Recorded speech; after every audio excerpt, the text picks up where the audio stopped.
3 years ago, everything I knew was torn apart in an instant.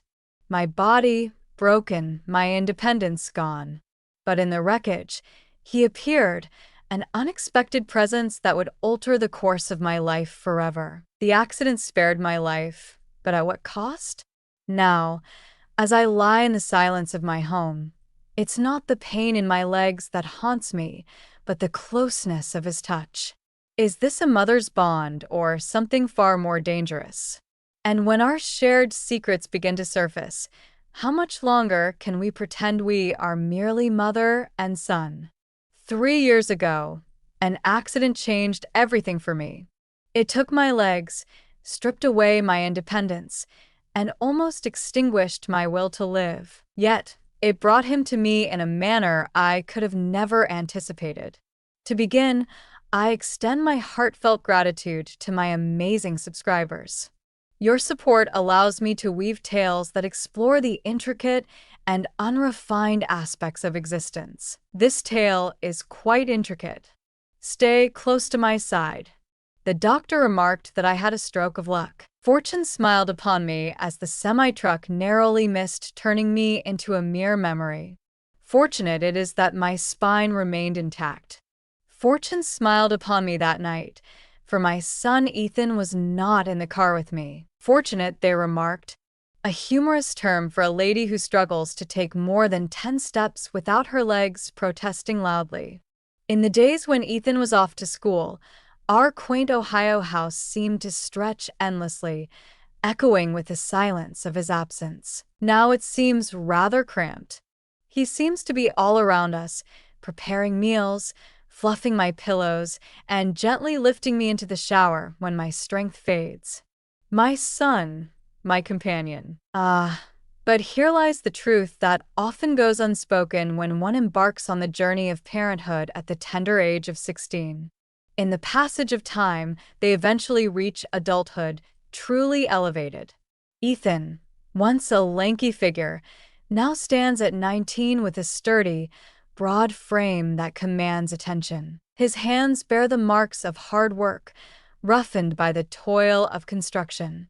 His voice resonates with a depth that mirrors the intensity in his eyes. Ah, those eyes, a mirror reflecting the essence of his father. The one who vanished the moment the pregnancy test revealed its secret. Mother, with a sudden burst of energy, I leap into the air. Ethan lingers in the doorway, cradling a steaming bowl of soup in his hands. It seems that lunch has gone untouched. My appetite had vanished. It seems you are never truly present. With a furrowed brow, he places the bowl on my nightstand. Your legs spoke today. I remain silent. He is aware. He possesses an uncanny awareness. He takes a seat on the edge of my bed uninvited and begins to roll up my sweatpants. My breath catches in my throat. The scars tell a tale of struggle, with their ugly, twisted skin and jagged lines etched from the surgeries. Ryan's fingers dance in the air. May I? I give a knowing nod. The initial contact is precise, working through the rigid muscles encircling my knee, but then his thumb discovers a knot near my inner thigh, and I gently bite my lip. You're all wound up, he whispers softly. If only you could glimpse the depths of it all. With a gentle touch, he meticulously arranged my blanket, ensuring that I was enveloped in comfort. His touch was imbued with tenderness, just the right amount to stir my heart, not crossing the line, but definitely igniting a thrill. It's merely the warmth of his skin, I remind myself. As the pain began to dissolve, a wave of relief washed over, like the gentle ebb of the tide retreating from the shore. Yet, as his fingertips graze the hem of my shorts, the air catches in my lungs. Ethan halts in his tracks as well, in the span of a heartbeat, perhaps two. In that moment, we remain perfectly still. With a deliberate clearing of his throat, he gently tugs at my pant leg, pulling it down. Improved? Absolutely not, indeed. Thank you, darling. He pauses, as if there's more he longs to share. Instead, he lifts the soup bowl and departs. I gaze up at the ceiling, reliving those fleeting moments when his touch nearly ventured beyond the edge, and for the first time in years, a new sensation stirs within me, something thrilling and perilous. The second time his fingers brushed against my skin, I realized it transcended the mere connection of our bodies. The morning light poured through the curtains, a bright and cheerful glow that clashed with the tempest brewing within my mind. Sleep had eluded me. Each time I shut my eyes, the sensation of Ethan's hands lingered on my skin. A warm callus remains, a gentle reminder of the journey taken. I reassured myself that it was merely a trivial matter. A young man lending a hand to his mother, a gentle hand soothing sorrow, yet the sensation of my skin igniting beneath his touch. That was not pain. The soft creak of Ethan's door down the hall pulled me from the depths of my thoughts, bringing me back to the present moment. I swiftly tucked the blanket around my lap, as though he could glimpse the whirlwind of thoughts swirling in my mind. Soft echoes of footsteps. Suddenly, his shadow loomed large in my doorway. "You're up early," he remarked, his voice thick with the remnants of slumber. He stood there, bare-chested, with sweatpants hanging low on his hips. A tattoo wound its way over his ribs, a spontaneous choice he made last year without a word to me. I wrenched my gaze from the scene before me. Rest eluded me. Once more, we find ourselves with Lex. "No, you." I gave a knowing nod. Ethan let out a deep sigh and entered the room, taking a seat next to me just as he had done the previous night. In a silent gesture, he drew back the blanket and let his hands rest gently on my bare calf. I recoiled. Apologies slipped from his lips, barely above a whisper. Chilled fingers, yet it wasn't the chill in the air that set my nerves on edge. His fingers pressed into my skin, slow and deliberate, as if he were committing every curve and contour to memory. "You're tense in every way," he whispered. I took a deep breath. Last night, I could weave a tale that it was merely an accident. Yet, as the sun rose high in the sky, it became undeniable how he skillfully worked to ease the tension in my muscles, his sole aim being to alleviate the discomfort. How his hand glided along the curve of my thigh. "Ethan, take a moment to unwind."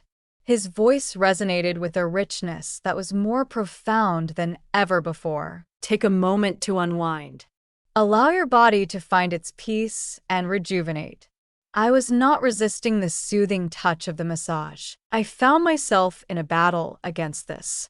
The manner in which my body responded to him. The moment my breath caught, as his fingertips brushed against the hem of my shorts. The moment my stomach nodded as I felt his gaze upon me. Not in the way a son gazes at his mother, but rather how a man regards a woman. With a single knock at the front door, the moment was forever altered. Ethan recoiled suddenly. "Are you awaiting a visitor?" "No." He rose, his muscles rippling as he reached out to the sky. "I shall retrieve it." I let out a shaky breath, feeling the lingering tingle on my skin from his touch. Whispers and laughter floated from the living room. Mrs. Harris, our ever-curious neighbor, inquired if we required anything from the store. With a courteous shake of the head, Ethan gently closed the door behind him. Upon his return, his face held a mystery that was impossible to decipher. "Do you think she has an inkling?" he inquired. In that moment, time seemed to freeze and my heart ceased its rhythmic dance. "What is it that you suspect?"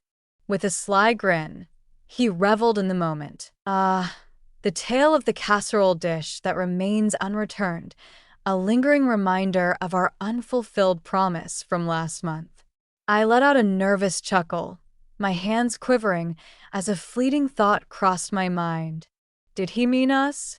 On that night, the rain pounded relentlessly against the windows. As the tempest raged outside, the power flickered and vanished, leaving the house shrouded in an eerie darkness. Ethan ignited the candles, their dancing light casting playful shadows upon his features. He settled next to me on the couch, just within reach, and I could sense the warmth emanating from him. "Are you feeling cold?" he inquired. Not a deceiver. He gently spread a blanket over us, wrapping us in warmth and comfort. As we sat together, our legs gently touched beneath the surface. Neither of us took a step back. The wind lingered beyond the threshold. A tree branch clawed at the roof, reminiscent of fingernails dragging across the surface. In that moment, his hand sought out mine. Neither a mere coincidence, nor a fleeting caress. His fingers intertwined with mine, strong and confident. In hindsight, I realized I should have stepped back. I did not. In the flickering candlelight, his eyes appeared as dark as the night. A cautionary tale, an inquiry, a heartfelt request. With a sudden hum, the electricity returned, casting a warm glow throughout the room. We recoiled as if a flame had singed us, yet the current that flows between us remains ever present. Just a single kiss, and in that fleeting moment we were shattered and transformed into something entirely unexpected. When the lights went out, everything transformed. For 3 days following that night on the couch, Ethan and I navigated our space like two unfamiliar souls. Respectful, cautious, yearning for sustenance. His gaze lingered on my lips as I spoke, a silent fascination unfolding in the air between us. His hands hesitated, a gentle touch as he assisted me to my feet. Once, in a moment of swift movement, I discovered him savoring the fragrance of my hair that lingered where it had softly grazed his shoulder. We were a spark waiting to ignite, and then came the thunderous blast. On a Tuesday, it all began. Ethan stepped through the door, the scent of sweat and the lingering warmth of summer clinging to him like a well-worn cloak. He tossed aside his boots, the white t-shirt clinging to his chest, dampened by the sweat of his exertions. "Are you all right?" he inquired, his gaze drifting to my rigid form slumped on the couch. Merely feeling a bit sore, I mustered a smile. It was a day that seemed to stretch on endlessly, in silence. He approached with a gentle grace, lifting my legs and resting them comfortably on his lap. My breath hitched as his fingers pressed into my calf. "Your efforts are commendable, but perhaps it's time to take a step back and breathe a little," he whispered softly to himself. Proclaims the lad who single-handedly reconstructed our porch ramp when the insurance turned its back on us. There was a man who would lift me up and carry me to my room each night, as my bedroom was perched on the second floor. As his thumb pressed into the knot near my knee, I stifled a moan that threatened to escape. His voice carried a rugged edge. "Allow me the pleasure of looking after you." Yet this was not care. This was desired. I noticed it in the way his jaw clenched as my skirt inched higher, sensed the quiver in his fingers as they journeyed upward. As his hand ventured toward my thigh, I seized his wrist with a firm grip. We stood still, caught in the moment. His pulse throbbed beneath my fingertips, then urged me to cease. "A quest awaits, a heartfelt request." I ought to have spoken those words. In that moment, I could have easily pushed him aside, sought the counsel of a therapist, and buried the memory deep within. Yet I chose a different path, one that I didn't foresee. I was unable to do so, and so I released my grip on his wrist. His kiss was anything but gentle. It was a tempest of fire and teeth, a culmination of 19 years of emotions that at last found their release through the gentle embrace of understanding and care. His hands tangled in my hair, pulling me closer to him with an undeniable force. We exchanged a warm and tender embrace. Filled with a profound sense of gratitude and the essence of survival, it felt as though this was the only rhythm we understood for taking in the air around us. I inhaled sharply as my fingers sank into his shoulders. Alas, it is not possible. We are already on that journey. He playfully nibbled my lower lip, a jolt of electricity coursing through me, igniting a fire deep within. Do you sense that? There we are, and may the heavens assist me. Indeed, I sensed it. The firm pressure of him against my side, of how my body curved toward him much like a flower reaching for the warmth of the sun. This was not right. Such a misstep. Yet, as his tongue brushed against mine, my thoughts were consumed by a singular desire for more. Our journey never led us to the bedroom. Ethan pressed me firmly against the couch.